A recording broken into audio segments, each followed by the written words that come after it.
உங்களுக்கு சுகர் இருக்கிறதுனால எதை சாப்பிட்டாலும் சுகர் ஏறிடுமோன்னு ஒரு பயப்படுறீங்களா? நீங்க கிளைசிமிக் இண்டெக்ஸ் மட்டும் பாக்குறீங்களா? அப்ப இந்த வீடியோ உங்களுக்கு தாங்க. நான் உங்களுக்கு ரெண்டு விஷயத்த சொல்ல போறேன். ஒன்னு கிளைசிமிக் இண்டெக்ஸ், இன்னொன்னு கிளைசிமிக் லோட். ஃபர்ஸ்ட் கிளைசிமிக் இண்டெக்ஸ்னா நீங்க ஒரு பொருளை சாப்பிட்ட உடனே உங்களுக்கு சுகர் லெவல் அதிகமாகிறது.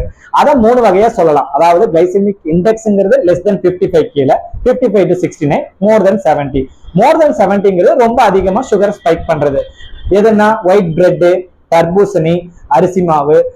இதே வந்து லெஸ் தென் 55 கீழே இருக்கு அப்படின்னா கொய்யாப்பழம், ஆப்பிள், இதெல்லாமே சுகர் லெவலை கம்மி பண்றது. நான் உங்களுக்கு இன்னொரு விஷயம் ஆடா சொல்ல போறது கிளைசிமிக் லோட். கிளைசிமிக் லோடுங்கிறது நீங்க எடுத்துக்கிற கார்போஹைட்ரேட்டோட சேர்த்து கிளைசிமிக் இண்டெக்ஸ் எவ்வளவு இருக்குன்னு பாக்குறது.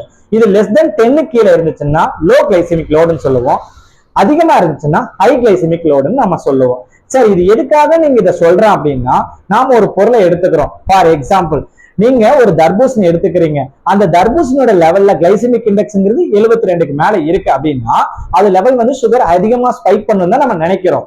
அதே சமயம் அதுல இருக்க கார்போஹைட்ரேட் லெவல் வந்து ரொம்ப ரொம்ப கம்மி. நீங்க ஒரு பர்டிகுலர் போர்ஷனை எடுத்துக்கிட்டீங்கன்னா அதுல இருக்கிற கார்போஹைட்ரேட் லெவல் ரொம்ப கம்மியா இருக்கிறதுனால அதோட கிளைசிமிக் லோட் கம்மியா இருக்கும். சோ நீங்க அந்த பொருளை பகுதி அளவு எடுத்துக்கிறதுனால எந்த ஒரு ப்ராப்ளமும் வராது. சோ நீங்க எந்த பொருளை எடுத்துக்கிட்டாலும் அதை போர்ஷன் கண்ட்ரோலா எடுத்துக்கிட்டீங்கன்னா கிளைசிமிக் லோட் கண்ட்ரோலா இருந்துச்சுன்னா நீங்க அந்த பொருளை எடுத்துக்கலாம். சோ நீங்க கிளைசிமிக் இண்டெக்ஸை பார்த்து பயந்துக்க வேண்டிய அவசியம் இல்லை. இதுவே கொய்யாப்பழமா இருந்துச்சுன்னா கிளைசிமிக் இண்டெக்ஸும் கம்மியா இருக்கு, கிளைசிமிக் லோடும் கம்மியா இருக்கு, கார்போஹைட்ரேட் லெவலும் கம்மியா இருக்கு. இதனாலதான் நாங்க அது சுகருக்கு ஒரு நல்ல ஃப்ரூட்னு நாங்க சொல்றோம்.